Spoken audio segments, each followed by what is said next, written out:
নমস্কার শ্রোতা বন্ধুরা, স্পিরিচুয়াল অ্যান্ড মোটিভেশনাল অ্যাডভাইস চ্যানেলে আপনাদের সকলকে স্বাগত জানাই। শ্রী শ্রী ঠাকুর, শ্রী মা এবং স্বামীজিকে প্রণাম জানিয়ে আজকে শুরু করছি। আজকে আপনাদের কাছে শ্রী শ্রী ঠাকুরের একটি ছোট্ট গল্প বলবো। গল্পটি দক্ষিণেশ্বরের এক বৃদ্ধ মালিকে নিয়ে। শ্রী শ্রী ঠাকুর রামকৃষ্ণদেব তাকে কিভাবে ধ্যানযোগ ও কর্মযোগের উপদেশ দিয়েছিলেন সেই নিয়েই আজকের এই ছোট্ট গল্পটি। 1903 সাল থেকে স্বামী বিশুদ্ধানন্দ দক্ষিণেশ্বরে যাতায়াত শুরু করেন। ঠাকুরের সময়কার অনেক কর্মী তখনও কালীবাড়িতে কাজ করত।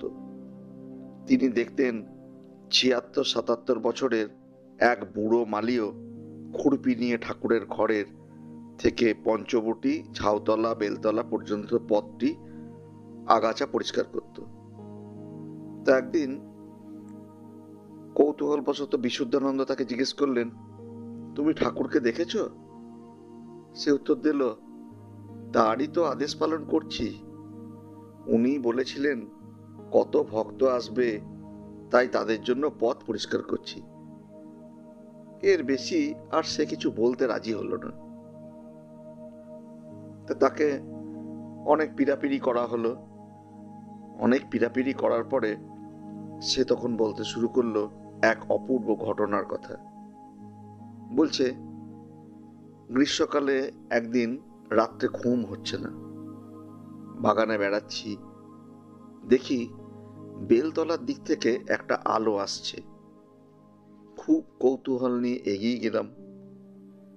গিয়ে দেখলাম যে বেলতলায় ঠাকুর সমাধিস্থ, আর তার সারা শরীর থেকে একটা জ্যোতি বেরোচ্ছে।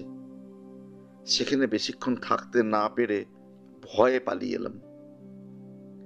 পরের দিন সকালবেলাতে তার কাছে গিয়ে কেঁদে পা জড়িয়ে ধরলাম।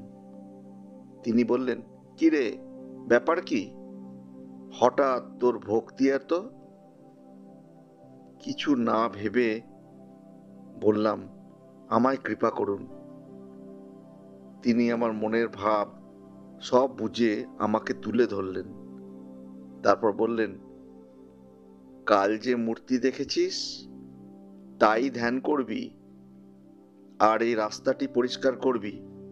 কত ভক্ত আসবে, তাই আমি তার সেই মূর্তি ধ্যান করি আর রাস্তাটাই প্রত্যহ সাফ করি। তো ধন্য সেই গরিব মালি। ঠাকুর তাকে এই অপূর্ব জ্যোতির্ময় রূপ দিয়ে তাকে দর্শন দিয়েছিলেন এবং তাকে ধ্যানযোগ এবং কর্মযোগের উপদেশও দিয়েছিলেন। তা মালি তো ঠাকুরের দর্শন ও কৃপা পেয়েছিল তার কেঁদে তার পা জড়িয়ে। এটাই হচ্ছে শরণাগতি, পূর্ণ নির্ভরতা, যেটা হলে পরে ঈশ্বরের দর্শন পাওয়া যায়। নমস্কার শ্রোতা বন্ধুরা, আজকের এই ছোট্ট গল্প আপনাদের কেমন লাগলো? ভালো লাগলে বন্ধুদের সঙ্গে শেয়ার করবেন, আর চ্যানেলটি যদি সাবস্ক্রাইব করা না থাকে তাহলে অতি অবশ্যই সাবস্ক্রাইব করে রাখবেন। আগামী দিনে আবার কোনো ছোট গল্প নিয়ে আপনাদের কাছে আসবো। ভালো থাকবেন সবাই।